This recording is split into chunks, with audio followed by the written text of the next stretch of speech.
14 से 15 दिनों का बस पे करने की कैपेसिटी रहना इंपोर्ट्स पेमेंट के लिए। मतलब जैसे आप श्रीलंका और पाकिस्तान की अभी स्थिति बैंक्रप्सी की देख रहे हैं, उस कगार पे ऑलमोस्ट पहुंचना, और वहां से 120 करोड़ का गोल्ड लोन लेके देन अपने इकोनॉमी को ओपन करना। The concept of LPG, liberalisation, privatisation and globalisation, और वहां से इकोनॉमी को रिवाइव कर पाना। मतलब आप उसको यू टर्न के बराबर ले सकते हैं कि 1000 किलोमीटर आप चल दिए और आपको वहां तक जाके पता चला कि you have to take a U turn, और यू टर्न लेके वापस से आप सही जगह पे आ रहे हैं। This is the work of, I am talking about the architect of economic reforms, doctor Manmohan Singh. बात करना जरूरी है। We are from stock market field. Economy पे सारी चीजें टिकी हुई हैं, इकोनॉमीज के बारे में हम बात करते हैं। लेकिन इकोनॉमिक्स और इकोनॉमी, हमारी इकोनॉमी के लिए जो योगदान है, चाहे वो फाइनेंस मिनिस्टर के तौर पे हो, चाहे वो आरबीआई गवर्नर के तौर पे हो, चाहे वो 2 टर्म प्राइम मिनिस्टर के तौर पे हो, जो economic reforms doctor Manmohan Singh का जो कंट्रीब्यूशन रहा है, इट इज, मतलब उसको वर्ड्स में आप नहीं बोल सकते। हाँ, हालांकि 50 साल बाद, if after 50 years, after 100 years, when the history will be written, जब इतिहास लिखा जा रहा होगा, तो उनका जो नाम होगा ना, अगर आप टॉप 3 में किसी का नाम एक्सपेक्ट करते हैं, तो वो डॉक्टर मनमोहन सिंह का होगा। ऑब्वियसली जाने के बाद लोग उसको एडमायर करते हैं, और उन्होंने खुद भी बोला था कि प्रेजेंट से ज्यादा फ्यूचर शायद मुझे एडमायर करे, विल बी मोर काइंडियर, या इस तरह का कुछ स्टेटमेंट था। तो बहुत ही अलग तरह की शख्सियत थी। और बिल्कुल मैं आप लोगों को रिकमेंड करूंगा, सजेस्ट करूंगा, रिक्वेस्ट करूंगा कि उनके बारे में पढ़िए। क्या उनकी डिग्रीज थी, क्या अचीवमेंट्स थी, उनके बारे में जो लिखा गया है वो पढ़िए, आर्टिकल्स पढ़िए। बहुत कुछ सीखने मिल सकता है। एंड दिस इज नॉट कि वो आज नहीं हमारे बीच है, that that is why I am telling you. I am telling everyone since 15 years, फिर सिंस 20 ईयर्स। तो चलिए, ये सब चीज ठीक है, शायद एडमायर करेंगे लोग। जिनका एक ये आज मेरे जहन में ये भी आया कि लोन लेके ट्रेडिंग करना इज गुड और नॉट, व्हाई नॉट। जब आप एक इतनी बड़ी इकोनॉमी को, इंडिया मतलब 120 करोड़ बहुत बड़ा कोई अमाउंट नहीं था इन 1992 ऑल्सो। जब इतने छोटे अमाउंट से आप अपने इकोनॉमी को रिवाइव कर सकते हैं, इंडिया जैसे वाइड इकोनॉमी को रिवाइव कर सकते हैं, तो obviously if you are disciplined, if you are disciplined, if you have a specific strategy, specific knowledge which you can implement in a disciplined way, obviously you can go with the loan also। ठीक है, मैं ऐसा नहीं बोल रहा हूँ कि आप कर्जा लेके कल से स्टार्ट कर दीजिए। पहले नॉलेज गैदर करिए, वो डिसिप्लिन लाइए अपने में कि 2% या 3% का अगर आपका लॉस किसी भी दिन हो जाता है, तो आप पूरे महीने ट्रेड नहीं करें। क्या ये डिसिप्लिन है आपके अंदर? जिस दिन ये सारी चीजें, बहुत सारी चीजें हैं, वो आ जाती हैं, बिल्कुल आप जा सकते हैं। नाउ, अपर सर्किट भी मार्केट में, ये भी मैंने नोट डाउन किया है कि अपर सर्किट भी मार्केट में 2 ही बार लगा है, when Manmohan Singh was appointed as a prime minister. और दोनों सर्किट शायद एक ही दिन लगा है। इसलिए नहीं कि मनमोहन सिंह, इसलिए कि respected Manmohan Singh was an economist. और जिस तरह जर्जर स्थिति थी इकोनॉमी की, और वहां पे एक इकोनॉमिस्ट का प्रधानमंत्री प्राइम मिनिस्टर बनना अपने आप में बहुत बड़ी बात थी। जो इकोनॉमिक्स को समझ पाए, जो इकोनॉमी को समझ पाए, और उसके लिए एक बेहतरीन डिसीजन ले पाए, that is what he had done in his tenure. तो चलिए, आते हैं निफ्टी और बैंक निफ्टी के डिस्कशन पे। उससे पहले एक छोटा सा चार्ट पे चलेंगे, टेक्निकल एनालिसिस करेंगे, हमारा क्या अप्रोच मंडे के लिए रहेगा, for for January whole month कैसा हम एक्सपेक्ट कर सकते हैं, मार्केट में किस तरह का सीन बन रहा है, सिनेरियो बन रहा है, ऊपर की तरफ मूवमेंट होनी चाहिए या तो हम बहुत अच्छा ऊपर का मूवमेंट देखें या नीचे का देखें, ये सारी चीजों को हम टेक्निकल एनालिसिस करके डिस्कस करने वाले हैं। तो उससे पहले दो तीन चीजें जो मैंने बहुत और करके निकाला है वो मैं आप लोगों से शेयर कर दूं कि इंडेक्स में जो पोजीशंस एफआईआईज की बनी है दिसंबर में, जो पोजीशंस बनी, इट इज ऑफ 18%, है ना। और जब भी 18% से कम पोजीशन बना है एफआईआई का, तब तब एक बड़ा मूवमेंट ऊपर की तरफ आया है। Point number one.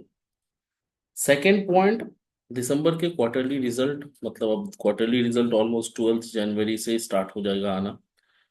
अब कंपनी जो रिजल्ट्स लाएगी, पीछे हमारा दो दो फेस्टिव, मतलब ऑलमोस्ट एक बहुत बड़ा फेस्टिव सीजन बीता है, तो उसको अच्छे से रिफ्लेक्ट हो पा रहा है, मतलब जो बेंचमार्क था उतना सेल्स हुआ है, रेवेन्यू हुआ है, नहीं हुआ है, उस पर भी बहुत सारी चीजें डिपेंड करेंगी। तो रिजल्ट्स अगर अच्छे आए ऑब्वियसली मार्केट को एक ऑल टाइम हाई वापस से दिख सकता है, नहीं आए तो रिसेंट लोज को भी हम काट सकते हैं। तो ये एक फैक्टर रहेगा। Pre budget rally you can expect, ये 1 February ऑब्वियसली बजट आने वाला है, तो प्री बजट रैली भी आप एक्सपेक्ट कर सकते हैं जो कि जनवरी में होता है ना। और पिछले कई बार से आप देखेंगे कि जनवरी मंथ में मार्केट ने अच्छा पॉजिटिविटी और एक अच्छा अपसाइड मूवमेंट मार्केट ने विटनेस किया है। ये सारी मैं हिस्टोरिकल डेटा आपको बता रहा हूँ ताकि हमारे दिमाग में रहे, जरूरी नहीं है वो होना है। तो एफआईआई का कम पोजीशन होना इनिशियली 18% से जब भी नीचे रहा है तो मार्केट बहुत अच्छा ऊपर की तरफ भागा है। जनवरी के मंथ में मार्केट हमेशा एक अच्छी तरह अच्छा मूवमेंट ऊपर की तरफ आया है। प्री बजट रैली है तो उसमें भी एक बहुत अच्छा ऊपर की तरफ मूवमेंट रहना रहता है ना। ट्रम्प, अभी तक उन्होंने वो नहीं किया है, शपथ नहीं लिया है, तो व्हेन ही विल टेक, तो वहां पे भी एक ट्रम्प रैली आई थिंक मेरे हिसाब से बची हुई है, तो वहां से भी कुछ चीजें आपकी मार्केट में पॉजिटिविटी आ सकती है। तो ये पॉजिटिविटी वाली बातें हो गई। टेक्निकल चार्ट पे कहीं ना कहीं हम लोग आएंगे, तो मैं आपको चार्ट शेयर ही कर दूं and then we will discuss the things. ठीक है, तो ये हमारा आपका डेली चार्ट है। अब ये डेली चार्ट को अगर आप ध्यान से देखेंगे ना, तो ये 200 डेमा, मैं पिछले 4 वीडियो से आपको बोल रहा हूँ, और ये 4 कॉन्जिक्यूटिव इंडिसिसिव कैंडल है। इस वाले कैंडल पे मैंने बताया था कि 200 डेमा मतलब daily exponential moving average breach हुआ है, और वहीं पे लगातार फर्स्ट सेकंड थर्ड फोर्थ, मतलब और 5 दिन से एक वो बहुत ही तगड़ा अच्छा सपोर्ट लेके मार्केट ने कंसोलिडेट किया है। सारे के सारे कैंडल्स इंडिसिसिव है। इंडिसिसिव का मतलब है buyers and sellers are equally competent to each other. तो ये कहीं ना कहीं इंडिसिसिव आपका मतलब वेट एंड वॉच वाली सिचुएशन बनी हुई है। वेट एंड वॉच का मतलब है कि कहीं भी इस तरफ अगर 200 डेमा टूट के क्लोजिंग आई, जैसे ये क्लोजिंग आई है, अगर एक दो सेशन ने क्लोजिंग इसके नीचे दे दी तो बहुत ही बड़ा दरवाजा नीचे की तरफ आपका ओपन हो जाएगा टुवर्ड्स 22,800 एंड 21,500 ऑल्सो। ठीक है, तो 22,800 आप देखेंगे यहाँ पे आपका सपोर्ट बन के आ रहा है, मतलब अगर ये टूटा तो डायरेक्ट सपोर्ट आपका यहाँ पे बन के आएगा 700 800 के लेवल पे। और अगर ये भी टूटता है देन द आपका जो 21,000 का सपोर्ट है ये बहुत अच्छा सपोर्ट आपका माना जाएगा। ठीक है, तो ये 200 डेमा अगर टूटता है और एक दो सेशंस हम क्लोज कर जाते हैं नीचे, अब ये किसी ना किसी ट्रिगर की वजह से होगा, चाहे वो दिसंबर के क्वार्टरली रिजल्ट्स खराब आने स्टार्ट हो जाएं या कुछ वैसा न्यूज आ जाए। ठीक है, तो ये सारी चीजें आपकी मायने रखेंगी। ये हुई निगेटिविटी की बात। तो पॉजिटिव क्या चीजें हैं वो मैंने आपको बताया डेटा वाइज, निगेटिव क्या हो सकता है वो मैंने आपको टेक्निकल चार्ट में बताया। इंडिसिसिव है, इस रेंज के बाहर अगर निकलता है मार्केट कभी भी जो अभी रिसेंट हाई हमारा लगा है अराउंड 24,100, तो कहीं ना कहीं ऊपर की तरफ हम मूवमेंट लेने लग जाएंगे। ठीक है, तो इसको हम लोगों को ध्यान में रखना है। ये वाइट पिक्चर पे मैंने आपको बताया। अब कल का हमारा क्या इंपॉर्टेंट होल्ड लेवल होगा, मतलब मंडे का, ये संडे इवनिंग में, सॉरी सैटरडे इवनिंग में रिकॉर्ड हो रहा है। कल के लिए इंपॉर्टेंट लेवल नोट कर लीजिए। जब तक मार्केट 23,850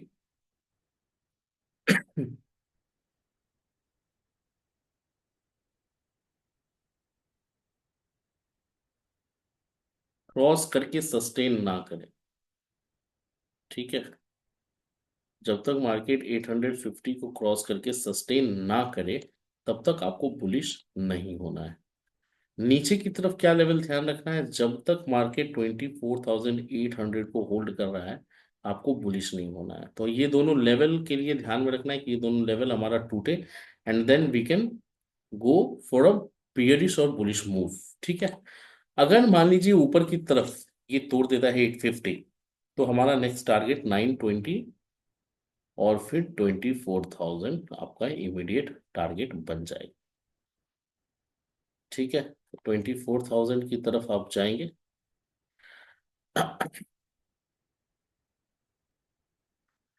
अगर नीचे के लेवल की बात करें, अगर 800 टूटता है, then immediate target will be 720।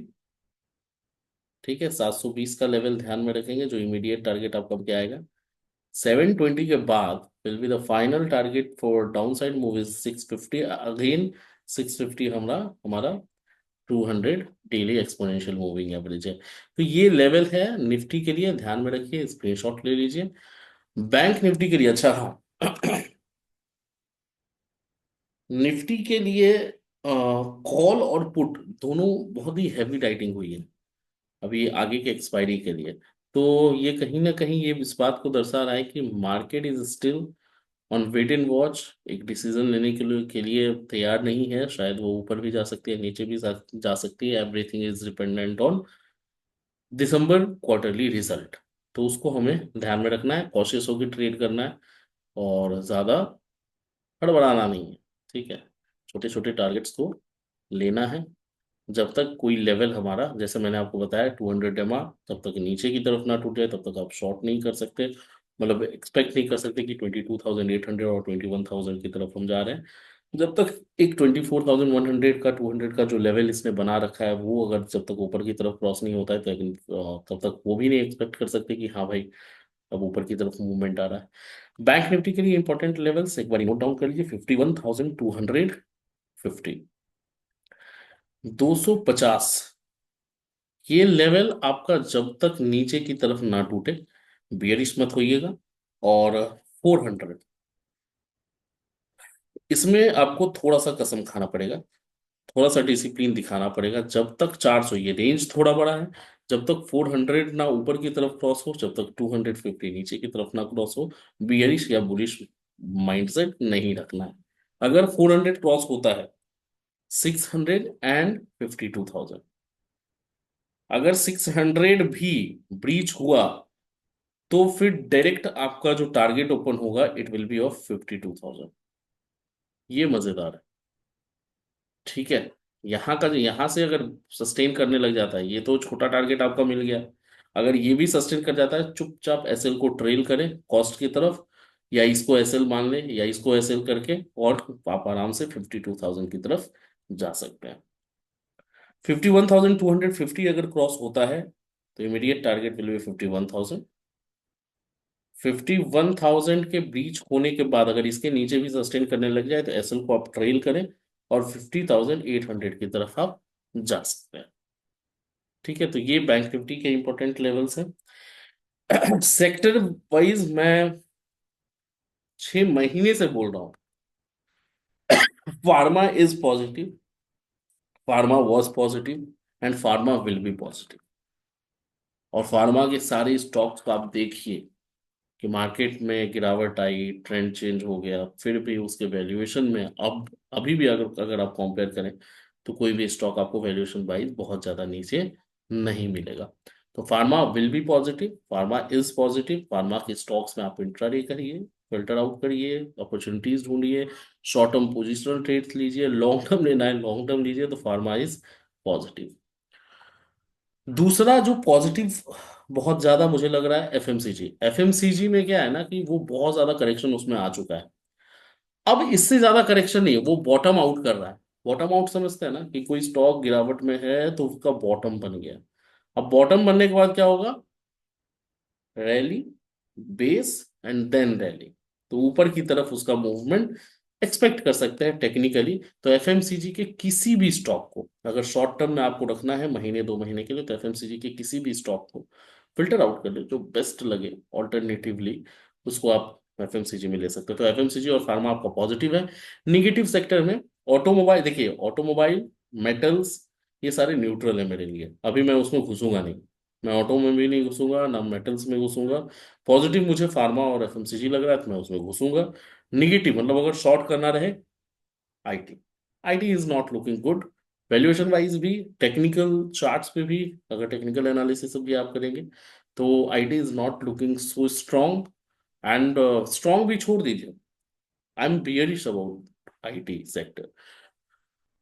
तो उसको आप शॉर्ट करने की अपॉर्चुनिटीज के लिए रडार पे रख सकते हैं।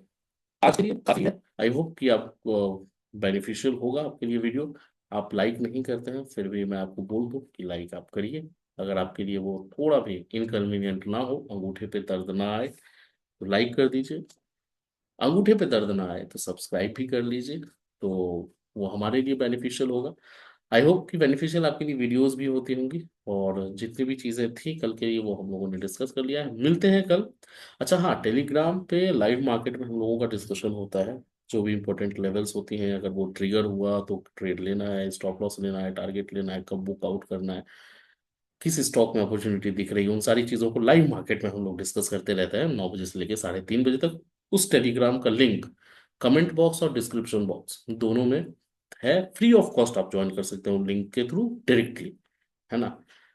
तो कोई भी कॉस्ट आपको नहीं देना, वो आप ज्वाइन कर दीजिए, लाइक कर दीजिए अगर आपको कन्वीनियंट थोड़ा भी लगे अंगूठा दबाने में। मैं था अभिषेक आनंद, आप देख रहे थे स्टॉक आनंद। देखते रहिए। मिलते हैं कल वापस से नई वीडियो के साथ, नए मैसेज के साथ। बहुत बहुत धन्यवाद गाइस।